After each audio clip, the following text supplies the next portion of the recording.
Good morning, Synod. Olivia Graham, Suffragan Bishops 47 and Bishop of Reading.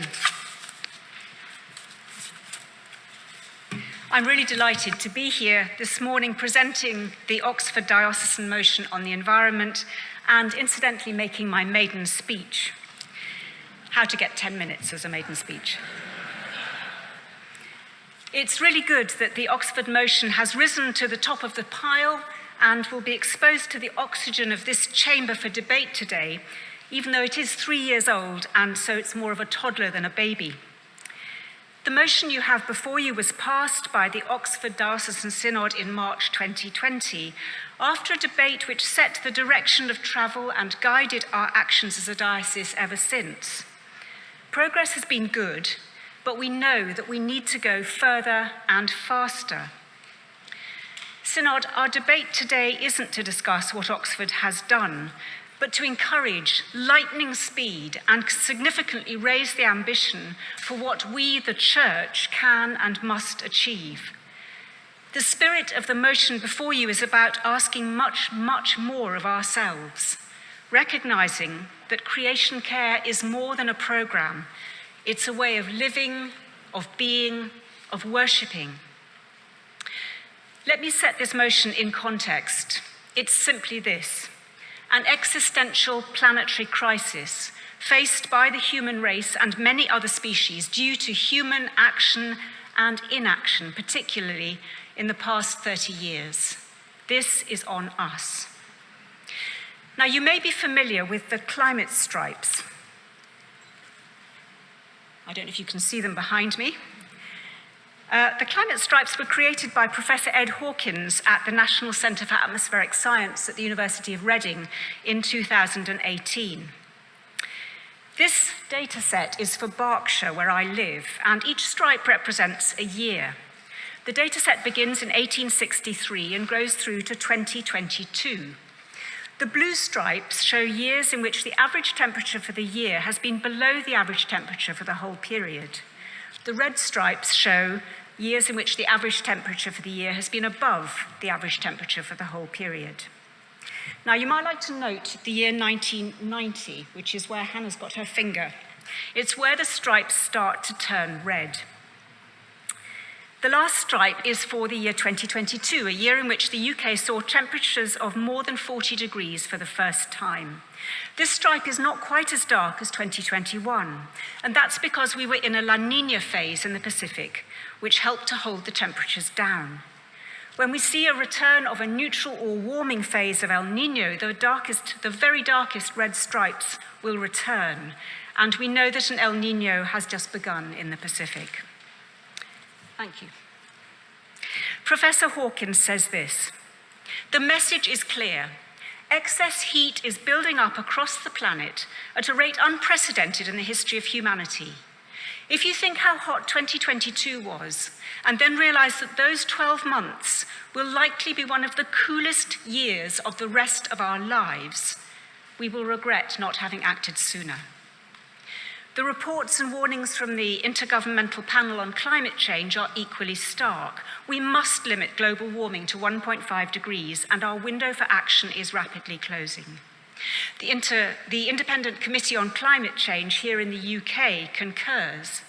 Their recent report is very critical of the pace of action by our government, which they say is worryingly slow.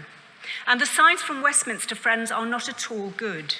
Lord Deben, the outgoing committee chair, called the decision to approve the UK's first new deep coal mine in 30 years total nonsense. And he was damning about plans to approve the Rosebank oilfield off the coast of Scotland. How, he asked, can we ask countries in Africa not to develop oil? How can we ask other nations not to expand their fossil fuel production if we start doing it ourselves?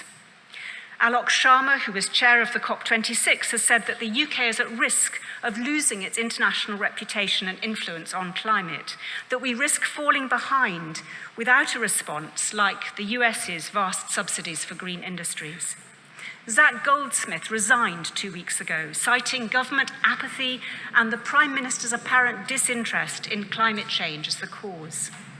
Just a few days beforehand, it was reported that our government is drawing up plans to drop the UK's flagship £11.6 billion climate and nature funding pledge.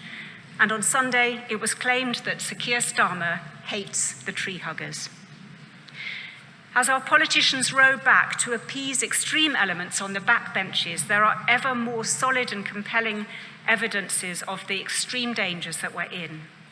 Last week, the UN Secretary General said that climate change is out of control, as an unofficial analysis of world temperatures showed the hottest week on record. As our planet heats up, as tipping points are passed and interact with each other, as species go extinct, as water resources become scarcer, as increasingly large parts of the planet become simply uninhabitable for human beings, mass movements of people will begin. There could be as many as 1.2 billion climate refugees by the end of the century. We should be very, very concerned about the instability which will be created by intense heat, by water shortages, and by crop failures.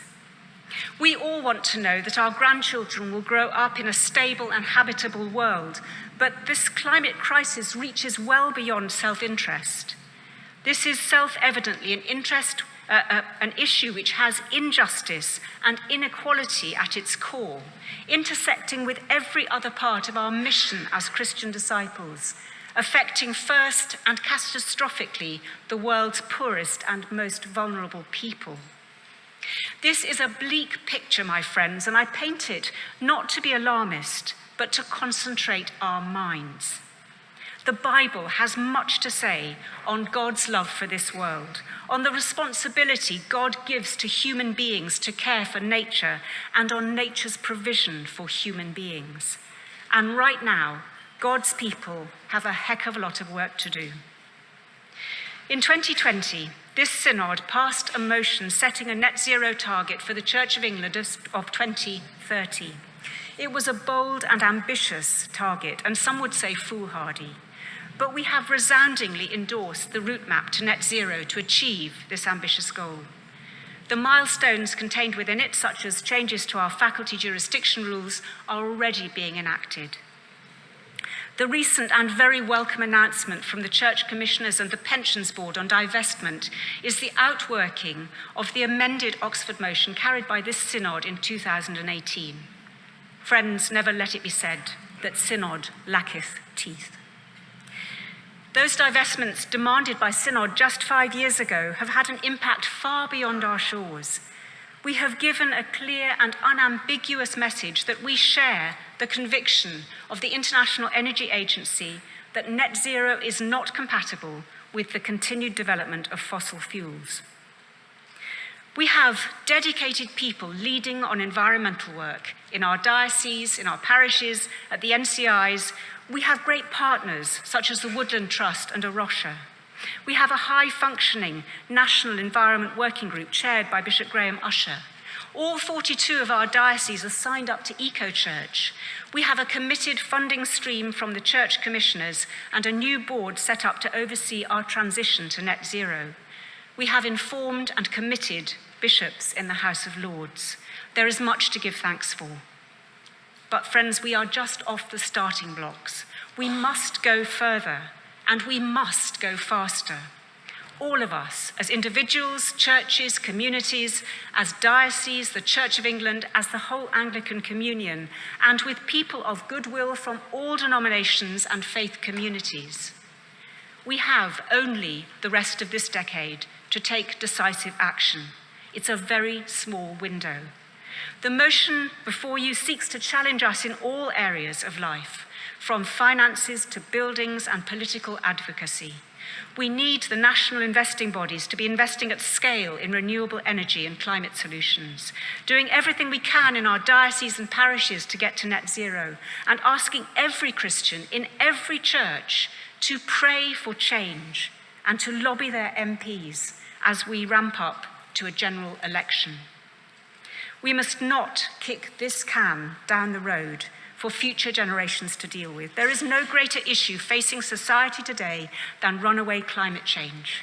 Our church, with the level of resources, reach, and influence we have, must be on the front line of the battle, for the sake of every beloved part of God's creation.